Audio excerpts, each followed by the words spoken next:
ತೀರ್ಥಹಳ್ಳಿ ಶಾಸಕ ಆರ್ ಜ್ಞಾನದ ಹೆಸರು ಬಿಟ್ಕಾಯಿನ್ ಪ್ರಕರಣದಲ್ಲಿ ಬರ್ತಾ ಇದೆ. ಅದ್ರ ಬಗ್ಗೆ ನೀವು ಶಾಸಕರಾಗಿ ವಿರೋಧ ಪಕ್ಷ ಇದನ್ನ ಏನು ಹ್ಯಾಕೆ ಇದು ಮಾಡ್ತೀರಾ ಅಂತ ನೋಡಿ.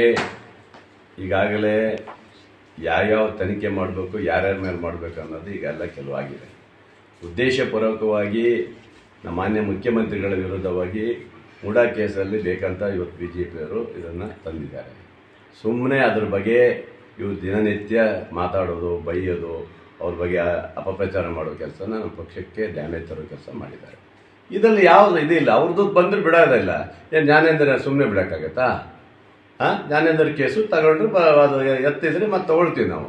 ಯಾಕಂದರೆ ಜ್ಞಾನೇಂದ್ರ ಹೇಳಲ್ವಾ, ಕಾಂಗ್ರೆಸ್ ಪಕ್ಷ ಭ್ರಷ್ಟಾಚಾರ ಇದ್ದಾರೆ, ಸಿದ್ದರಾಮಯ್ಯ ರಾಜೀನಾಮೆ ಕೊಡಲ್ಲ ಅಂತ ಹೇಳಿದಿರಲ್ಲ. ಈ ಬೀಟ್ ಕಾಯಿನಲ್ಲಿ ಅವ್ರ ಹೆಸರು ಬಂದರೆ ಅದನ್ನು ನಾವು ತನಿಖೆ ಮಾಡ್ತೀವಿ. ಆವಾಗ ಯಾರು ರಾಜೀನಾಮೆ ಕೊಡ್ಬೇಕು ಏನು ಅನ್ನೋದು ಗೊತ್ತಾಗುತ್ತೆ, ಜನರಿಗೆ ಗೊತ್ತಾಗಬೇಕಲ್ಲ. ಇವರಲ್ಲಿ ಇವ್ರು ಸರ್ಕಾರ ಇದ್ದಾಗ ಭಾಳ ಭ್ರಷ್ಟಾಚಾರ ಮಾಡಿದವರು ಇದ್ದಾರೆ. ಇದು ರಾಜ್ಯದ ದ್ವೇಷ ರಾಜಕಾರಣ ಮಾಡಿಕೊಟ್ರೆ ಮಾಡಲೇಬೇಕಾಗತ್ತೆ ಎಲ್ಲರೂ ಅಲ್ವಾ. ಅದರಿಂದ ಇವೆಲ್ಲ ತನಿಖೆ ಮಾಡ್ತಾ ಇದ್ದಾರೆ, ಈಗೆಲ್ಲ ಕೊಡ್ತಾ ಇದ್ದಾರೆ ಒಂದೊಂದೇ. ಈಗ ಮುನಿರತ್ನ ಸಿಕ್ಕಿಬಿದ್ದ ಅಲ್ವಾ, ಹಾಗೆ ಭಾಳಷ್ಟು ಹಗರಣಗಳು ಬರ್ತವೆ. ಅವ್ನು ನೋಡಿ, ಅವನಂತ ನೀಚ ಯಾರು ಇಲ್ಲ. ಮುನಿರತ್ನ ಏಷ್ಟ್ ರೋಗಿ ತಗೊಬಂದು ಸ್ವಿಚ್ ಮದ್ದು ಕೊಟ್ಟು ಸಾಯಿಸ್ತೀನಿ ಅಂತ ಹೊಟ್ರೆ ಅಂದರೆ ಅವ್ನು ಗುಂಡಿಟ್ಟು ಹೊಡಿಬೇಕು, ಅವನು ಬಿಡಬಾರ್ದು. ಅವನು ಫಸ್ಟ್ ಗುಂಡಿಟ್ಟು ಹೊಡೆದು ಸಾಯಿಸ್ಬೇಕು ಅವನು. ಇಂಥ ಕೆಟ್ಟ ಹುಳಗಳು ಇದೆ ರಾಜ್ಯದಲ್ಲಿ, ರಾಜಕಾರಣದಲ್ಲಿ ಇರಬಾರ್ದು ಅಂತ ನನಗನ್ನಿಸ್ತದೆ. ಇಷ್ಟು ಕೆಟ್ಟ ಮನಸ್ಥಿತಿಯಲ್ಲಿ ಇರುವವರು ಇರಬಾರ್ದು ಅನ್ನೋ ಉದ್ದೇಶ. ಹಾಗಾಗಿ ರಾಜ್ಯ ಸರ್ಕಾರ ಯಾರ್ಯಾರ ಮೇಲೆ ಏನೇನು ಮಾಡಬೇಕು, ಈಗ ಯಡಿಯೂರಪ್ಪನ ಮೇಲೆ ಪೋಕ್ಸೋ ಕೇಸ್ ಇದೆ, ನಡೀತಾ ಇಲ್ವಾ? ಈಗ ಅವರು ಜೈಲಿಗೆ ಹೋಗಿ ಬರಲಿಲ್ವಾ? ಯಡಿಯೂರಪ್ಪನ ಜೈಲಿಗೆ ಹೋಗಿ ಬಂದಮೇಲೆ ತಾನಾಗಿದ್ದು. ಹೌದು, ಅದೇ ಹಾಗೆ ಅವರು ಜೈಲಿಗೆ ಹೋಗಿ ಬಂದಿದ್ದಾರಲ್ವಾ. ಎಲ್ಲ ಎದುರು ನಡೆದಿದೆ. ಬಟ್ ಏನಂದರೆ ಸಣ್ಣ ಕೇಸನ್ನು ದೊಡ್ಡದು ಮಾಡೋದು, ಇವ್ರಿಗೆ ಯಾವುದೂ ಸಿಗಲ್ಲಲ್ಲ.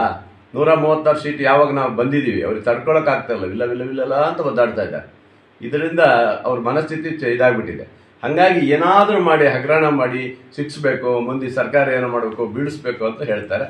ಅವ್ರ ಕನಸಲ್ಲೂ ಬೀಳ್ಸೋಕ್ಕಾಗಲ್ಲ. ಯಾಕಂದರೆ 136 ಜನ ನಾವು ಸ್ಟ್ರಾಂಗ್ ಆಗಿದ್ದೀವಿ, ನಾವು ಒಳ್ಳೆಯ ರೀತಿಯಲ್ಲಿ ಇದ್ದೀವಿ. ಯಾವ ಸರ್ಕಾರವನ್ನು ಬೆಳೆಸಲಿಕ್ಕೆ ಸಾಧ್ಯನೇ ಇಲ್ಲ. ತೀರ್ಥಹಳ್ಳಿ ಶಾಸಕ ಆರ್ ಜ್ಞಾನದ ಹೆಸರು ಬಿಟ್ಕಾಯಿನ್ ಪ್ರಕರಣದಲ್ಲಿ ಬರ್ತಾ ಇದೆ. ಅದ್ರ ಬಗ್ಗೆ ನೀವು ಶಾಸಕರಾಗಿ ವಿರೋಧ ಪಕ್ಷ ಇದನ್ನ ಏನು ಹ್ಯಾಕೆ ಇದು ಮಾಡ್ತೀರಾ ಅಂತ ನೋಡಿ. ಈಗಾಗಲೇ ಯಾವ್ಯಾವ ತನಿಖೆ ಮಾಡಬೇಕು, ಯಾರ್ಯಾರ ಮೇಲೆ ಮಾಡಬೇಕು ಅನ್ನೋದು ಈಗೆಲ್ಲ ಕೆಲವಾಗಿದೆ. ಉದ್ದೇಶಪೂರ್ವಕವಾಗಿ ನಮ್ಮ ಮಾನ್ಯ ಮುಖ್ಯಮಂತ್ರಿಗಳ ವಿರುದ್ಧವಾಗಿ ಮುಡಾ ಕೇಸಲ್ಲಿ ಬೇಕಂತ ಇವತ್ತು BJPಯವರು ಇದನ್ನು ತಂದಿದ್ದಾರೆ. ಸುಮ್ಮನೆ ಅದ್ರ ಬಗ್ಗೆ ಇವರು ದಿನನಿತ್ಯ ಮಾತಾಡೋದು, ಬೈಯೋದು, ಅವ್ರ ಬಗ್ಗೆ ಅಪಪ್ರಚಾರ ಮಾಡೋ ಕೆಲಸನ ನಮ್ಮ ಪಕ್ಷಕ್ಕೆ ಡ್ಯಾಮೇಜ್ ತರೋ ಕೆಲಸ ಮಾಡಿದ್ದಾರೆ. ಇದರಲ್ಲಿ ಯಾವುದು ಇದಿಲ್ಲ, ಅವ್ರದ್ದು ಬಂದರೆ ಬಿಡೋದಿಲ್ಲ. ಏನು ಜ್ಞಾನೇಂದ್ರ ಸುಮ್ಮನೆ ಬಿಡೋಕ್ಕಾಗತ್ತಾ? ಜ್ಞಾನೇಂದ್ರ ಕೇಸು ತಗೊಂಡ್ರೆ ಅದು ಎತ್ತಿದ್ರೆ ಮತ್ತೆ ತಗೊಳ್ತೀವಿ ನಾವು. ಯಾಕಂದರೆ ಜ್ಞಾನೇಂದ್ರ ಹೇಳಲ್ವಾ, ಕಾಂಗ್ರೆಸ್ ಪಕ್ಷ ಭ್ರಷ್ಟಾಚಾರ ಇದ್ದಾರೆ, ಸಿದ್ದರಾಮಯ್ಯ ರಾಜೀನಾಮೆ ಕೊಡಲ್ಲ ಅಂತ ಹೇಳಿದಿರಲ್ಲ. ಈ ಬೀಟ್ ಕಾಯಿನಲ್ಲಿ ಅವ್ರ ಹೆಸರು ಬಂದರೆ ಅದನ್ನು ನಾವು ತನಿಖೆ ಮಾಡ್ತೀವಿ. ಆವಾಗ ಯಾರು ರಾಜೀನಾಮೆ ಕೊಡ್ಬೇಕು ಏನು ಅನ್ನೋದು ಗೊತ್ತಾಗುತ್ತೆ, ಜನರಿಗೆ ಗೊತ್ತಾಗಬೇಕಲ್ಲ. ಇವರಲ್ಲಿ ಇವ್ರು ಸರ್ಕಾರ ಇದ್ದಾಗ ಭಾಳ ಭ್ರಷ್ಟಾಚಾರ ಮಾಡಿದವರು ಇದ್ದಾರೆ. ಇದು ರಾಜ್ಯದ ದ್ವೇಷ ರಾಜಕಾರಣ ಮಾಡಿಕೊಟ್ರೆ ಮಾಡಲೇಬೇಕಾಗತ್ತೆ ಎಲ್ಲರೂ ಅಲ್ವಾ. ಅದರಿಂದ ಇವೆಲ್ಲ ತನಿಖೆ ಮಾಡ್ತಾ ಇದ್ದಾರೆ, ಈಗೆಲ್ಲ ಕೊಡ್ತಾ ಇದ್ದಾರೆ ಒಂದೊಂದೇ. ಈಗ ಮುನಿರತ್ನ ಸಿಕ್ಕಿಬಿದ್ದ ಅಲ್ವಾ, ಹಾಗೆ ಭಾಳಷ್ಟು ಹಗರಣಗಳು ಬರ್ತವೆ. ಅವ್ನು ನೋಡಿ, ಅವನಂತ ನೀಚ ಯಾರು ಇಲ್ಲ. ಮುನಿರತ್ನ ಏಷ್ಟ್ ರೋಗಿ ತಗೊಬಂದು ಸ್ವಿಚ್ ಮದ್ದು ಕೊಟ್ಟು ಸಾಯಿಸ್ತೀನಿ ಅಂತ ಹೊಟ್ರೆ ಅಂದರೆ ಅವ್ನು ಗುಂಡಿಟ್ಟು ಹೊಡಿಬೇಕು, ಅವನು ಬಿಡಬಾರ್ದು. ಅವನು ಫಸ್ಟ್ ಗುಂಡಿಟ್ಟು ಹೊಡೆದು ಸಾಯಿಸ್ಬೇಕು ಅವನು. ಇಂಥ ಕೆಟ್ಟ ಹುಳಗಳು ಇದೆ ರಾಜ್ಯದಲ್ಲಿ, ರಾಜಕಾರಣದಲ್ಲಿ ಇರಬಾರ್ದು ಅಂತ ನನಗನ್ನಿಸ್ತದೆ. ಇಷ್ಟು ಕೆಟ್ಟ ಮನಸ್ಥಿತಿಯಲ್ಲಿ ಇರುವವರು ಇರಬಾರ್ದು ಅನ್ನೋ ಉದ್ದೇಶ. ಹಾಗಾಗಿ ರಾಜ್ಯ ಸರ್ಕಾರ ಯಾರ್ಯಾರ ಮೇಲೆ ಏನೇನು ಮಾಡಬೇಕು, ಈಗ ಯಡಿಯೂರಪ್ಪನ ಮೇಲೆ ಪೋಕ್ಸೋ ಕೇಸ್ ಇದೆ, ನಡೀತಾ ಇಲ್ವಾ? ಈಗ ಅವರು ಜೈಲಿಗೆ ಹೋಗಿ ಬರಲಿಲ್ವಾ? ಯಡಿಯೂರಪ್ಪನ ಜೈಲಿಗೆ ಹೋಗಿ ಬಂದಮೇಲೆ ತಾನಾಗಿದ್ದು. ಹೌದು, ಅದೇ ಹಾಗೆ ಅವರು ಜೈಲಿಗೆ ಹೋಗಿ ಬಂದಿದ್ದಾರಲ್ವಾ. ಎಲ್ಲ ಎದುರು ನಡೆದಿದೆ. ಬಟ್ ಏನಂದರೆ ಸಣ್ಣ ಕೇಸನ್ನು ದೊಡ್ಡದು ಮಾಡೋದು, ಇವ್ರಿಗೆ ಯಾವುದೂ ಸಿಗಲ್ಲಲ್ಲ. 136 ಸೀಟ್ ಯಾವಾಗ ನಾವು ಬಂದಿದ್ದೀವಿ, ಅವ್ರಿಗೆ ತಡ್ಕೊಳಕ್ಕಾಗ್ತಾಯಿಲ್ಲ, ವಿಲ್ಲ ಅಂತ ಒದ್ದಾಡ್ತಾ ಇದ್ದಾರೆ. ಇದರಿಂದ ಅವ್ರ ಮನಸ್ಥಿತಿ ಇದಾಗ್ಬಿಟ್ಟಿದೆ. ಹಾಗಾಗಿ ಏನಾದರೂ ಮಾಡಿ ಹಗರಣ ಮಾಡಿ ಶಿಕ್ಷಬೇಕು, ಮುಂದೆ ಸರ್ಕಾರ ಏನೋ ಮಾಡಬೇಕು, ಬೀಳಿಸ್ಬೇಕು ಅಂತ ಹೇಳ್ತಾರೆ. ಅವ್ರ ಕನಸಲ್ಲೂ ಬೀಳ್ಸೋಕ್ಕಾಗಲ್ಲ. ಯಾಕಂದರೆ 136 ಜನ ನಾವು ಸ್ಟ್ರಾಂಗ್ ಆಗಿದ್ದೀವಿ, ನಾವು ಒಳ್ಳೆಯ ರೀತಿಯಲ್ಲಿ ಇದ್ದೀವಿ. ಯಾವ ಸರ್ಕಾರವನ್ನು ಬೆಳೆಸಲಿಕ್ಕೆ ಸಾಧ್ಯನೇ ಇಲ್ಲ. ತೀರ್ಥಹಳ್ಳಿ ಶಾಸಕ ಆರ್ ಜ್ಞಾನದ ಹೆಸರು ಬಿಟ್ಕಾಯಿನ್ ಪ್ರಕರಣದಲ್ಲಿ ಬರ್ತಾ ಇದೆ. ಅದ್ರ ಬಗ್ಗೆ ನೀವು ಶಾಸಕರಾಗಿ ವಿರೋಧ ಪಕ್ಷ ಇದನ್ನ ಏನು ಹ್ಯಾಕೆ ಇದು ಮಾಡ್ತೀರಾ ಅಂತ ನೋಡಿ. ಈಗಾಗಲೇ ಯಾವ್ಯಾವ ತನಿಖೆ ಮಾಡಬೇಕು, ಯಾರ್ಯಾರ ಮೇಲೆ ಮಾಡಬೇಕು ಅನ್ನೋದು ಈಗೆಲ್ಲ ಕೆಲವಾಗಿದೆ. ಉದ್ದೇಶಪೂರ್ವಕವಾಗಿ ನಮ್ಮ ಮಾನ್ಯ ಮುಖ್ಯಮಂತ್ರಿಗಳ ವಿರುದ್ಧವಾಗಿ ಮೂಡಾ ಕೇಸಲ್ಲಿ ಬೇಕಂತ ಇವತ್ತು BJPಯವರು ಇದನ್ನು ತಂದಿದ್ದಾರೆ. ಸುಮ್ಮನೆ ಅದ್ರ ಬಗ್ಗೆ ಇವರು ದಿನನಿತ್ಯ ಮಾತಾಡೋದು, ಬೈಯೋದು, ಅವ್ರ ಬಗ್ಗೆ ಅಪಪ್ರಚಾರ ಮಾಡೋ ಕೆಲಸನ ನಮ್ಮ ಪಕ್ಷಕ್ಕೆ ಡ್ಯಾಮೇಜ್ ತರೋ ಕೆಲಸ ಮಾಡಿದ್ದಾರೆ. ಇದರಲ್ಲಿ ಯಾವುದು ಇದಿಲ್ಲ, ಅವ್ರದ್ದು ಬಂದರೆ ಬಿಡೋದಿಲ್ಲ. ಏನು ಜ್ಞಾನೇಂದ್ರ ಸುಮ್ಮನೆ ಬಿಡೋಕ್ಕಾಗತ್ತಾ? ಜ್ಞಾನೇಂದ್ರ ಕೇಸು ತಗೊಂಡ್ರೆ ಅದು ಎತ್ತಿದ್ರೆ ಮತ್ತೆ ತೊಗೊಳ್ತೀವಿ ನಾವು.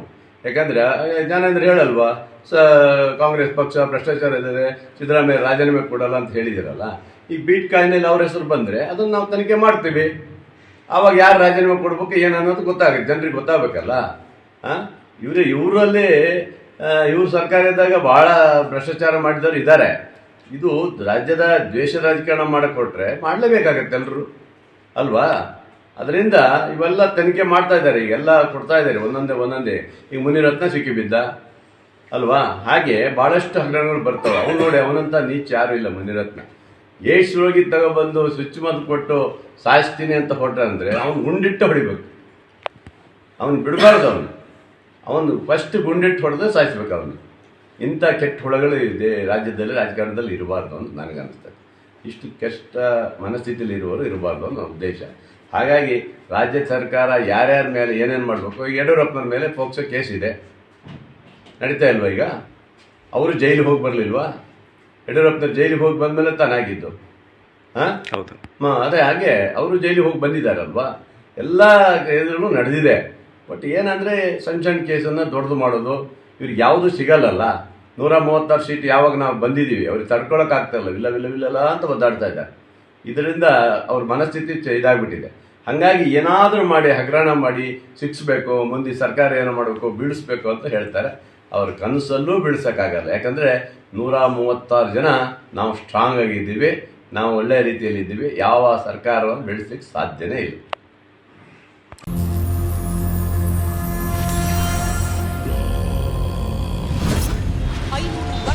ಭವ್ಯ ತಪಸ್ಸಿನ ನಂತರದಲ್ಲಿ ಅಯೋಧ್ಯೆಯ ಪುಣ್ಯ ಭೂಮಿಯಲ್ಲಿ ತಲೆ ಎತ್ತಿ ನಿಲ್ತಾ ಇದೆ ಭವ್ಯ ರಾಮ ಮಂದಿರ.